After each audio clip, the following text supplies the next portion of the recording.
Shalom, sahabat yang diberkati oleh Tuhan Yesus Kristus. Salam sehat selalu bagi kita semuanya. Marilah kita bersatu di dalam doa. Bapa, di dalam Yesus Kristus kami sungguh bersyukur Tuhan, Engkau mengasihi kami, memberkati kami dan selalu membimbing kami dengan firman-Mu. Mengajarkan kami untuk selalu mengingat dan percaya kepada Tuhan Yesus Kristus. Saat ini kami hendak merenungkan firman Tuhan. Bimbing kami Tuhan, pimpin kami untuk semakin lebih teguh di dalam iman percaya kepada Yesus Kristus. Amin. Firman Tuhan bagi kita pada hari ini tertulis dalam kitab Yohanes 6 ayat 66 sampai 68. Mulai dari waktu itu, banyak murid-muridnya mengundurkan diri dan tidak lagi mengikut Dia. Maka kata Yesus kepada ke-12 muridnya, "Apakah kamu tidak mau pergi juga?" Jawab Simon Petrus kepadanya, "Tuhan, kepada siapakah kami akan pergi? Perkataanmu adalah perkataan hidup yang kekal. Lanma akka sisian nai manudalhon ibana olat nii, dangbe didongani nasida ibana. Dungi didok Jesus mamadok na 12 datung dohot tamu naing lau. Gabe dia lusi si Simon Petrus ma ibana. Tungtui se mahami lau ali Tuhan, dihodo hata hanguluan sisa liling na." Perkataan Yesus adalah perkataan hidup yang kekal.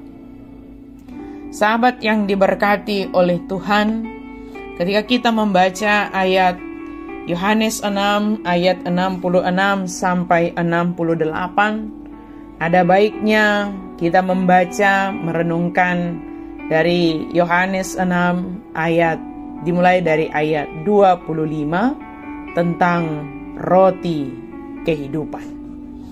Ketika Yesus memberi dan menyatakan bahwa Dia adalah roti kehidupan.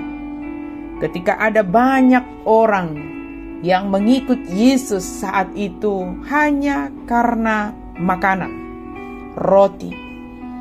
Tetapi melalui roti, Yesus mengajarkan bahwa Dia adalah roti kehidupan.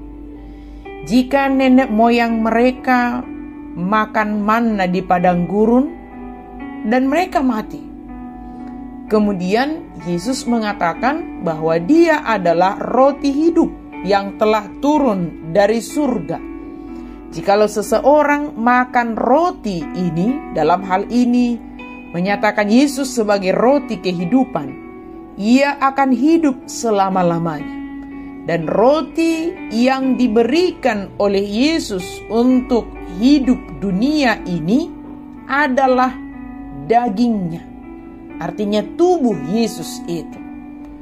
Mendengar perkataan itu, maka orang-orang yang sedang mengikut Yesus saat itu menjadi bertengkar dan tidak dapat menerima apa yang dikatakan oleh Yesus itu. Sebab mereka hanya mengandalkan pikiran mereka dalam menerima apa yang disampaikan oleh Yesus. Maka ada banyak yang pergi, meninggalkan, mengundurkan diri dan tidak lagi mengikut Yesus. Maka Yesus bertanya, apakah ke-12 murid itu juga akan pergi? Tetapi Simon Petrus menjawab, "Kepada siapakah kami akan pergi?" Tentu perkataan Simon itu adalah tuntunan Roh Kudus dan mengatakan bahwa hanya perkataan Yesus saja perkataan hidup yang kekal. Sahabat yang diberkati oleh Tuhan, tentu mengikut Yesus bukan sekedar senang, kenyang, makan roti, atau bergelimang hal-hal yang di dunia ini saja. Ketika kondisi menjadi sulit, disinilah kesetiaan kepada Yesus diuji. Yang lebih sulit lagi, Yesus sering tidak berusaha membuat ajarannya menjadi lebih lunak, menjadi lebih gampang, kita mungkin juga tak seharusnya menampilkan kehidupan Kristen yang gampangan. Hal itu hanya akan menghasilkan kekecewaan pada orang-orang yang mengejar mukjizat hanya untuk mengenyangkan perut.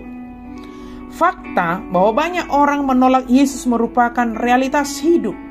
Ayat 66. Memilih kehidupan yang berbeda dari dunia memang menghasilkan berbagai tantangan. Lebih mudah ikut arus ketimbang mengikut Yesus yang sering menuntun pada banyak keputusan sulit.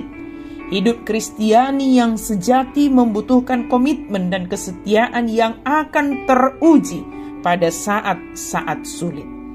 Tetap setia mengikut Tuhan ketika menderita memang dapat terasa sangat sulit. Mendekat kepada Yesus dalam kesusahan hidup memang butuh kekuatan dari kasih karunia Tuhan. Justru dalam kesulitanlah kita sangat membutuhkan iman kita kepada Yesus Kristus. Marilah kita mohon supaya Allah bermurah hati menyertai dan menguatkan kita ketika jalan yang kita tempuh itu semakin sulit. Setialah mengikut Yesus. Sekalipun ada banyak yang tidak dapat diterima oleh akal pikiran kita, tetapi percayalah sepenuhnya hanya kepada Yesus Kristus, sebab Dia adalah anugerah yang menganugerahkan hidup kekal bagi kita. Amin. Mari kita berdoa. Terima kasih Tuhan untuk firman-Mu. Kami sungguh bersyukur ya Tuhan. Sebagai pengikut Kristus, kami percaya kepada Yesus Kristus. Sesulit apapun keadaan kami, bahkan ketika kami menerima firman Tuhan, terkadang ada hal-hal yang mungkin berlawanan dengan pikiran kami. Tetapi dengan iman percaya kami kepada Yesus Kristus, kami selalu ditolong untuk menjadi pribadi yang setia mengikut Yesus. Dalam nama Yesus kami berdoa dan bersyukur. Amin.